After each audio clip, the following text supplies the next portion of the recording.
Welcome to the Trent England Show. Glad to be with you this Friday morning as we are rounding out our week here. And I tell you, we're going to get back to this Brookings Institute study on happiness, which predictably, I went to their website. I mean, this is the most interesting thing. I mean, look, I live in the policy world and read studies and follow groups on the left, on the right, all the time. This is one of the most interesting things that has come out of the world of policy research, social science research so far this year. I went to the Brookings Institute website this morning to find it because I'm using a loaner computer here this morning, and it's nowhere to be seen. Thankfully, you can search it up with the search engines and find it that way. But no, it is bound to be buried because it is very inconvenient if you are a leftist, and we're going to get to that on the show in just a few minutes here. But I want to do a couple of things. We have news that broke yesterday that is very disturbing, more disturbing than most of the journalists talking about this actually understand, because they're not attorneys. And, I usually have to apologize for being an attorney, but not today, as we look at what is suggested now by one of the whistleblowers at the Oklahoma State Department of Health. Very disturbing news, although not unexpected. We have pointed out here on the program that look, the way things have been handled suggests an ongoing cover-up. I'm going to say it. I'm going to say it plain. That's what we do here on the show. And if people want to get mad at me, that's fine. They can do that. But first of all, round the world with freedom, because look, if we want to value freedom here, the best way to do that is to look at what goes on in the rest of the world. If we want to inoculate our children and all Americans, if we want to inoculate people against the lies that the left tells, there are two things they need to know. One is history, and one is what goes on just generally around the rest of the world, because that's the only way we understand, or we get a glimmer, we get an inkling of how unique is the United States of America, how unique we are around the world, in the context of the rest of the world even today, and certainly how unique we are across human history. Our first story is a good story, good news, this Friday morning from Liberia. And the story is they had a presidential election in Liberia. They actually elected They elected a former football star, very famous football star in Africa and in Liberia, named George Weah. And George Weah, new president of Liberia, is reversing racist limits on who could own property in that country. It had been a law that you had to be black to own property in Liberia, and he has called that law unnecessary, racist, and inappropriate. And he is going to move Liberia toward being a country that treats people equally. And that is great news. That is great news. And how many Americans understand that there are countries around the world that have explicitly racist provisions in their constitutions for who can own property in those countries? Do people know that? I mean, Liberia is not the only place in Africa where that has been the case, but they are moving in the right direction, and good for them. It's a good sign for Liberia. How about Vietnam? We told you last week about the trials playing out in Vietnam. It's always unfortunate when you have these corruption trials in totalitarian regimes. Typically what happens is similar things going on actually in Saudi Arabia. Some people are actually corrupt. Some people have just run afoul of the powers that be, and you don't really know how much of it is corruption, that's being prosecuted, and how much of it is corruption that's influencing the prosecutions. But the latest from Vietnam, a U.S. citizen who lives in Vietnam, U.S. citizen Daniel Hauer, who is a social media presence in Vietnam, and as I say, an American citizen married to a Vietnamese citizen, lives in Vietnam, and he has been charged. He's being investigated for. I don't know if he's been formally charged, but he is being investigated for insulting on Facebook a Vietnamese military hero. Did you know it's a crime to insult military heroes, people considered to be military heroes in Vietnam? That's a crime, and Daniel Hauer, American citizen, could be prosecuted and imprisoned there. Meanwhile, it's not just it's not just in Africa and Asia, it's also in Europe. Poland. Poland passed a law this week to make it illegal to suggest in public discourse that Polish people were complicit in the Holocaust. So they're looking back to World War II, they're looking back to the Holocaust, and they're literally in Poland outlawing the expression of an opinion about history. Right? I mean, that is, and it's not.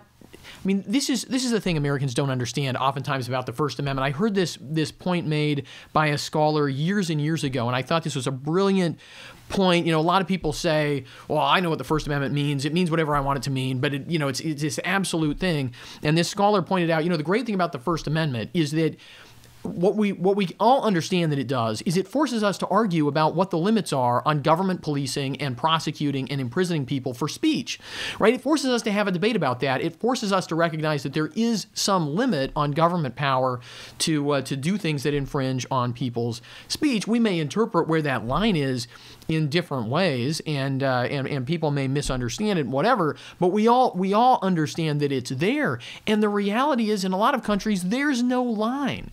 There's no limit, right? It is simply if the will of the majority is expressed through government, or if the will of people in government, regardless of what the rest of the people think, if they want to outlaw a particular point of view in Vietnam or in Poland or in Saudi Arabia or wherever, they can do it. There's no limit. There's no First Amendment. There's no restriction on that government power.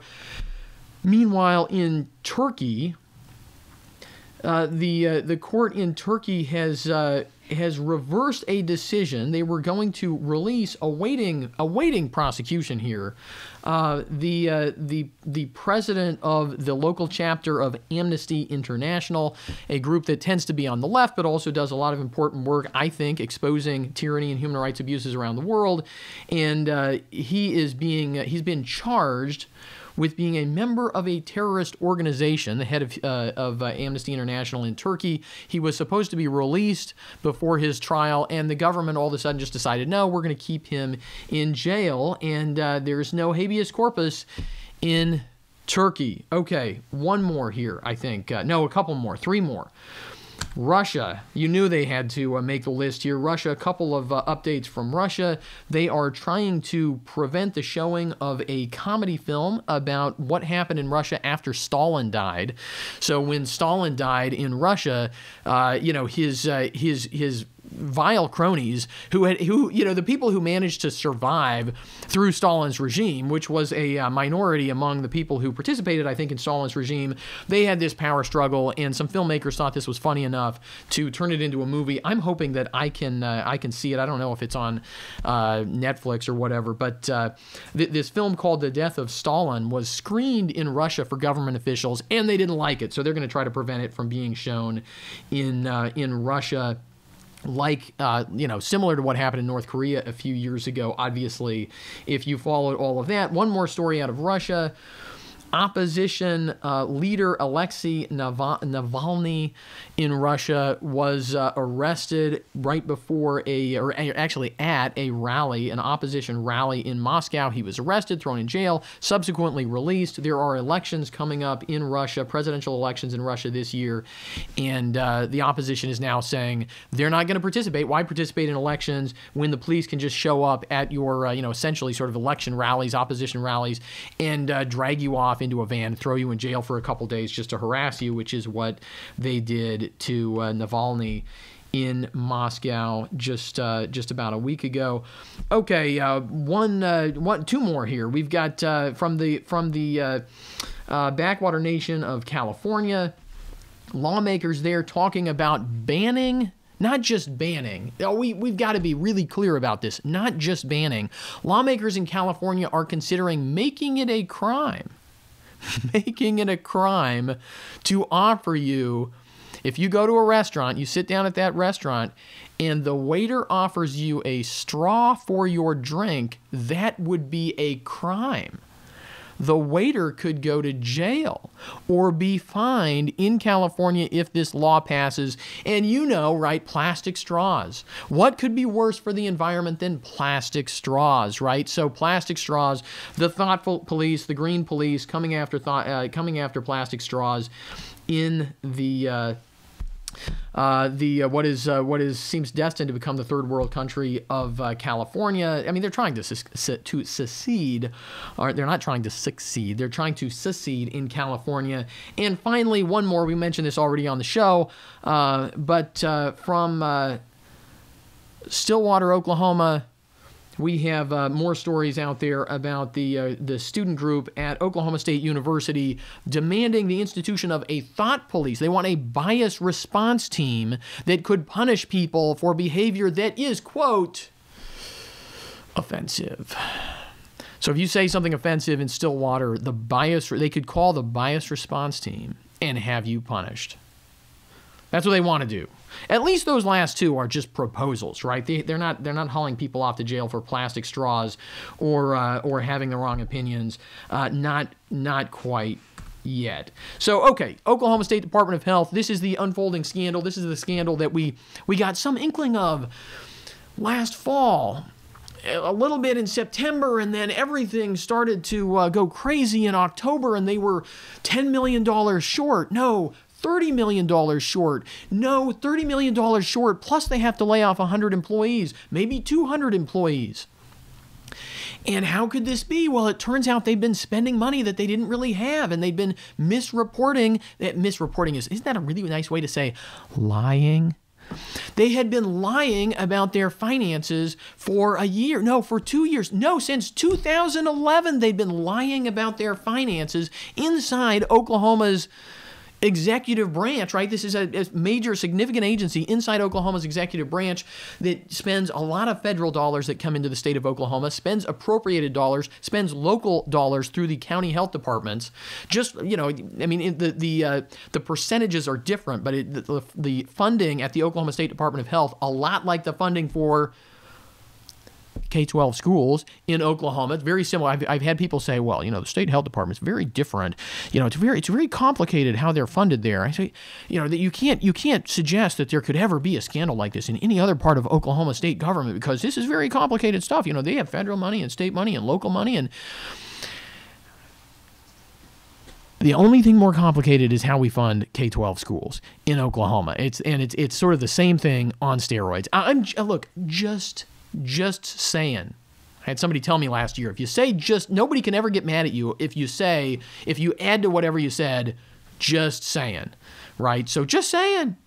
Not accusing anyone of being corrupt or covering up corruption. I'm just saying that the Oklahoma State Department of Health scandal goes back to at least 2011. There's a federal investigation. There is a state criminal investigation. There is a state legislative investigation. All of these three investigations going on. And yesterday, one of the whistleblowers who had stayed on at the Oklahoma State Department of Health, who was the chief financial officer there, Michael Romero. I mean, he had stayed on. He tried to alert his bosses to this. Finally, he had let the state auditor know about what was going on at the State Department of Health.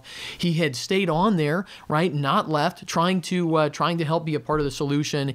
And finally, yesterday, he had enough. And what happened yesterday? This is important to actually understand. And the media reports about this have somewhat been, I think, a little bit vague, some better than others. But what he said is that he sat down with Preston Dorflinger, who is the interim director at the Oklahoma State Department of Health, who has served in multiple positions appointed by Governor Mary Fallin, who has been the governor since 2011. Seems like I just said something about 2011 a minute ago. He's been the governor since 2011. Preston Dorflinger has been served in multiple capacities in the Fallin administration. Obviously, he has a lot at stake in the reputation of the Fallin administration, and he has been Secretary of Finance. He actually still is Secretary of Finance, and he was the director of the Office of Management and Enterprise Services, which is the governor's budget agency, which is the agency for the governor that spends the money and keeps the books in the executive branch. You might be saying, wait, they appointed him. Isn't that a conflict of interest? Yes, it is. It's an obvious, it is the most obvious, blatant conflict of interest. And I mean, look, the fact that the media, with one, maybe two, I don't know, maybe three exceptions, but the fact that the media has been so quiet about that is pathetic. Is absolutely a disgrace, especially to the newspapers, right? I was actually at the book launch party for James O'Keefe, head of Project Veritas in Washington, D.C. last week, and just happened to be going on when I was out there to debate the Electoral College at Georgetown Law School, and I think Michelle Malcolm was speaking, and she quoted from George Orwell to the effect, I got to track down this quote. You track down the quote for me and send it to me. Will you do that? Somebody do that? Send it to me on Facebook. The quote from George Orwell was to the effect that if it's popular, it's PR and it's not news, right? If it's popular, if it makes people happy, that's PR. That's not news, right? News makes people uncomfortable. News reporting makes people think, at least, right? News reporting makes people in power, right? It calls them into question, gets people asking questions about them. And I mean, this in Oklahoma state government over the last 6 months is the big story with all kinds of unanswered questions. And we have somebody who was involved. Now, involved does not mean complicit. Involved does not mean that he committed any crimes. I'm not saying anything like that. But Preston Dorflinger was involved in the State Department of Health finances in his capacity at the Office of Management and Enterprise Services. There's no question of that. He took information from them and apparently trusted and did not verify. And again, it doesn't mean that any crimes, it doesn't mean there was any complicity, doesn't mean that he ever acted with bad intent, but he was involved, and now he's running the cleanup. And now we find out yesterday in this resignation letter from Michael Romero that he sat down with Preston Dorflinger, and Preston Dorflinger was concerned because he said that Michael Romero had said things that didn't match up with what some other state health department official had said to investigators. And it sounds like to investigators in the grand jury. In other words, the attorney, and this has been a scandal, actually a series of mini scandals in federal white collar crime investigations. And again, here this is, I could wonk out way too much on this issue because this is something that I've written about and studied in the past. But the bottom line is, sometimes when companies get investigated and they have their staff going and being interviewed by federal prosecutors, the company will say, maybe this is this is not legal advice. But it is something to think about if you work for a big company. The company will say, you're going to be questioned by these investigators. Don't spend your own money getting an attorney. We'll send our corporate attorney with you. When he'll take care, he'll be your attorney. Except he's not your attorney. He's actually the attorney for the company, and he's actually reporting back to the company on what you said. And he actually wants to make sure that the company doesn't get, he's plenty happy if you get prosecuted and go to federal prison as long as the company's okay, right? And what Michael Romero alleged yesterday is the same kind of behavior going on in the State Department of Health, where the State Department of Health is sending its attorney, its general counsel, with people as they're being interviewed by the grand jury, but then he's actually reporting back to Preston Dorflinger about what people are saying so that the powers that be can make sure they're managing all this, make sure they know what's going on, make sure that they can massage all of this. And again, the conflict of interest is blatant, it's pathetic, it's a disgrace to the media who aren't willing to point this out. We're pointing this out. I know they have called this into question at Non-Doc. I think Fox 25 has raised this issue. Oklahoma Watch has written about this. But, look, it is fascinating when you think about who is not willing to bring this up, who is not willing to call into question the judgment of Governor Mary Fallin in appointing Preston Dorflinger to be the guy ostensibly responsible for figuring out what went wrong at the State Department of Health. It makes it doesn't make sense if the goal is transparency, accountability, and fixing the problem. It doesn't make sense. And again, that's not to suggest that anybody I just mentioned is complicit in anything, but they have an interest in certain people looking good, and that is conflict of interest enough. Okay, let's wrap up this morning with happiness. I mentioned this story yesterday. I feel like my mic is there we go. I just want to make sure it's positioned appropriately there. When we talk about something as important as happiness, I mentioned this study by the Brookings Institute. I mentioned at the top of the show. If you go to their website, you can't find it anymore. But if you go to the Trent England Show Facebook page, you can find it there. And I'll make sure we get that posted. I don't know if I posted it yesterday in the comments on the other shows, but we'll spread it around there. I want you to be able to find this. This is really interesting. The research paper, I have it here. As I tell people from time to time, I have this nasty, tricky habit of actually going and reading the research paper, and there's lots of complicated statistical charts and things in here which are interesting. But look, let me just, if you didn't see the show yesterday, the bottom line, the big story here is that poor Americans actually tend to be happier than wealthier Americans, and especially among minority groups, and that the happiest Americans, and again, this is a center-left group. This is not, I'm not suggesting that this on its own proves anything. It ought to send us asking a lot of questions, and I mentioned one of those questions yesterday is, how much does this, on its face, it obviously suggests a correlation with religiosity, with people who are active, who have faith and are active in their faith, and you look at this and you say, look, it looks like what this suggests is that the parts of the country where people are the most religious are the parts of the country where people tend to be happier. Now, but again, it doesn't prove that. It just ought to suggest we ask those questions. That's not what the Brookings Institute is going to do. I'm actually going to read to you from just a minute. This may, if you're a conservative like me, this will make you crazy what they say all this means. But they found, I'll give you some statistics. I shared these yesterday in a little different way. They found that among poor Americans, so looking at Americans who live in poverty, that and they benchmarked it, and again, this is on the left, right? Everything is racial on the left, and I'm just reporting the way they did this and what they found.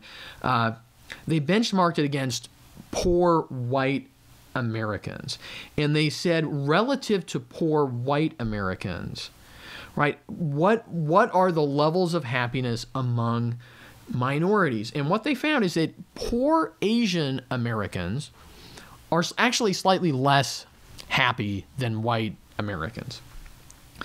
Poor Hispanic Americans are slightly more happy than poor white Americans, and other races other than Asian, Hispanic, or Black are very similar to Hispanic, slightly more likely to be happy than poor white Americans.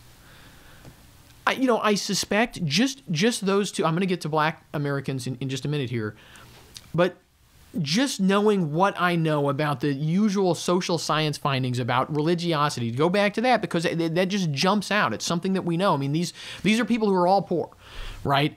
And in this case, are all racial minorities who all have, there's all some history of intense and even de jure, legally sanctioned discrimination against people in these categories in American history, right? So there's a lot of commonality here. One thing that is different is Asian Americans tend to have lower rates of religious practice, and Hispanic Americans tend to have slightly higher rates of religious practice than white Americans. What about Black Americans? Almost three. This is a in the world of social science and statistics, this is a huge number. Almost 3 times more likely to be happy. This is optimism is a measure of happiness they're using here. Almost 3 times, about 2.8 times more likely to be happy than poor white Americans, poor Black Americans, poor white Americans. And when you break that down, I mean, that's a huge number, right? Think about what that might mean, right? I don't know what it, again, I'm not going to claim to know what that means. Think about what it might mean, what it suggests. And when you break it down further, when you look at it geographically, it's the southern states, Louisiana, Mississippi, Alabama, Georgia, South Carolina. It's the southern states where poor black Americans, and just poor minority Americans in general, but I think those numbers are being skewed up by the happiness among poor black Americans when you look at this Brookings data. That's where people tend to be the most happy. Like, I'm going to juxtapose this against one thing here. There was a study, actually, sorry, two things. There were two stories out yesterday, one in the American Standard magazine, the Weekly Standard magazine, and the other at the Huffington Post. The one of the Huffington Post was whining that Americans don't learn enough in school about slavery. They're not taught enough about slavery. They're not taught how bad slavery is. They're taught about the heroes who fought against slavery, but they're not beat over the head with slavery over and over and over again. And they're not made to feel bad enough about it. And then this story in the Weekly Standard magazine, at least up at their website, was about this school district that had decided 4 years ago that they were going to take this on. They were going to make social justice the overarching purpose of their school district, and the results for minority students in that school district have gone down in that period of time. How does this relate to these studies on happiness? I'm going to go back to just a basic point about what makes people. Here's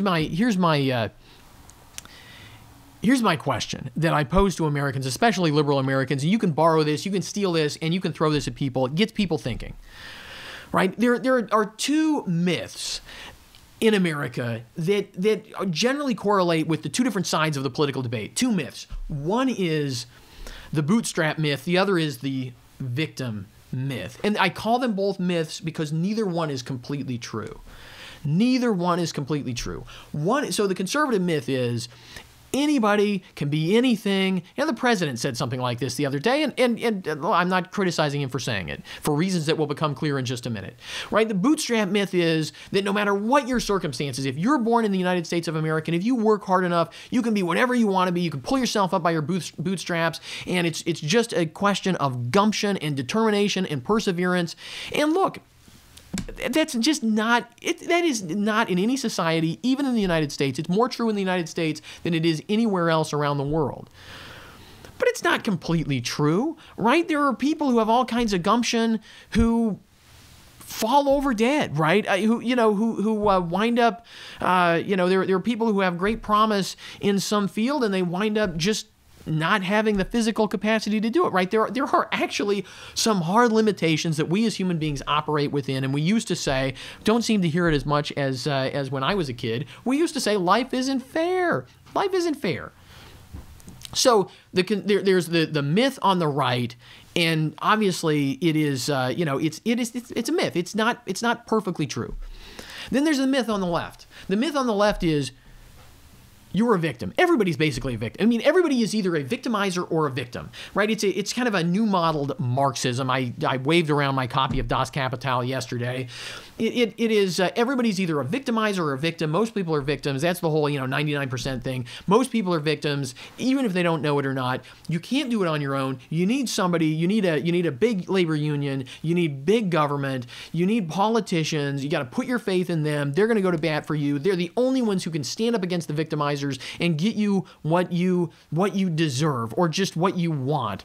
And look, that is a myth. For one thing, it is a simple, cartoony, childlike way of viewing the world that everybody fits in these neat little categories. Everybody's either a victimizer or a victim, right? That's just not the way the world works, right? And I mean, it's a childlike way to view this simple, reminds me of the old morality tales, kind of beat people over the heads with simple stories about humanity that don't really capture the way the world works and the way individuals individual human beings are. Nobody actually sees them. Very few people see themselves as wanting to victimize their fellow human beings, and everybody actually has that in their human nature, the capacity to be greedy, no matter how much stuff you have or don't have, right? So that's a myth, and it's also not true that by putting your faith in politicians, by putting your faith in some bigger institution, that you're necessarily going to get what you want. Actually, what we see in totalitarian countries and countries that try to go whole hog into socialism is it winds up in tyranny, and it winds up oppressive, and it winds up a prison camp state, right? And so there are multiple problems with the story on the left. However, I will say this, right? There is an element of truth in that story, in that, what did I say a minute ago? Life isn't fair. There are people who take advantage of other people, intentionally or unintentionally. There are lots of bad circumstances out there, and we do ultimately want a government that maintains the rule of law and that keeps us safe. And there is an advantage to having that, right? It actually makes it more likely that we can live out some version of the myth on the right. But here's the question. Here's the important question. If you have to choose one or the other, right? If you have to choose one or the other myth to believe in, and you kind of sort of do because the true story is too complicated for any of us to break down and put on a sheet of paper, right? The true story is really too complicated for a child to, some elements outside my control, some elements in my control. We can't even figure out that in our own lives. If you have to choose one to believe in, or to make it more pointed, if you have to pick one thing for your children to believe, one myth or the other, which would it be? Would you rather have your child growing up thinking, if I just work hard enough, I can be pretty much anything. I can achieve pretty much anything. Now, as people mature, you want to alloy that with some reality about life not being fair, which is what, how most Americans used to grow up. But would you rather have them believe that, or have them believe that I'm a victim, I'm oppressed, the world is out to get me, I can't do it on my own, the only way I can be successful is if I get Bernie Sanders elected president, and if he, actually survives into his 90s so he can serve out 2 terms. I mean, right? Which is a better thing for the rising generations of Americans to believe? And I challenge even liberals to make the argument that it's better for people to believe that they're victims. And what I think this Brookings study, I'm not going to say it shows it, I'm not going to say it proves it, but I think it suggests it, that when you go to the places where people are more community-oriented, more religious, right, where people have a sense. Actually, I saw this, I think it was at University of Central Oklahoma, one of the Oklahoma universities kicking off Black History Month yesterday had an event called Roots of Resilience, right? Celebrating, not whining, right? Not whining, not crying, not lamenting, not asking other people to self-flagellate, right? Not wallowing in pity and despair, or demanding that somebody do something for them, give them something, right? But celebrating resilience, celebrating the fact that despite grotesque, vile, and violent racism, that people in this country have risen above that, pushed it down over and over and over and defeated it, that we have a national consensus in America today that racism is evil. It's an unmitigated evil. Everybody doesn't believe it, right? But the vast majority of Americans subscribe to that idea, right? They want something like a colorblind society, despite the fact that you have voices on the left nowadays who say that would be a grave mistake. We need to be obsessed about race, right? They want to turn everybody into victims, right? That actually makes people less happy. It makes people less successful. It makes people more dependent. It makes people more dependent on government politicians. And when you look at states like California, when you look at poor minorities in California, when Brookings Institute looks at poor minorities in California, what do they find? They find that is one of the least happy places in the country. The place where the voices are loud enough, are the very loudest, telling people that they are victims of circumstance, and getting people signed up for programs, getting people dependent on government, that's where people are the least happy. Unsurprisingly, I would say that's the study from the Brookings Institute. I'll post that. I'll post these other stories. You can see how people on the left are whining about how our schools don't spend enough time teaching kids to be little, little America-hating robots. I'll share the story from the Huffington Post. You can go read it. I'll share this research from the Brookings Institute. I'll share the story. This is the one you really should read from the Weekly Standard about this school district that decided to make social justice their whole purpose. Everything they do is going to be affected by this mission on social justice. They're pushing it to kindergartners. You'll want to read that part of the story. And the test scores are going down. Students are getting dumber in that school district. Not surprising at all. They'll also probably wind up less happy. That is our program for the day. That's a wrap for the week. Don't forget, on Monday, the State of the State address, the beginning of the 2018 Oklahoma regular legislative session. There's also a special session going on that I guess is going to go on concurrently for no particular reason, but that's what I guess they're going to do, and they're planning to vote on tax increases next week. We will have our regular show Monday morning at 9 a.m. right here, and then we will do live coverage of the State of the State address at noon Central Time, right here, same place, same places all over the internet. Live coverage of Governor Mary Fallon's State of the State address on Monday at noon. I'll see you Monday morning. Have a great weekend.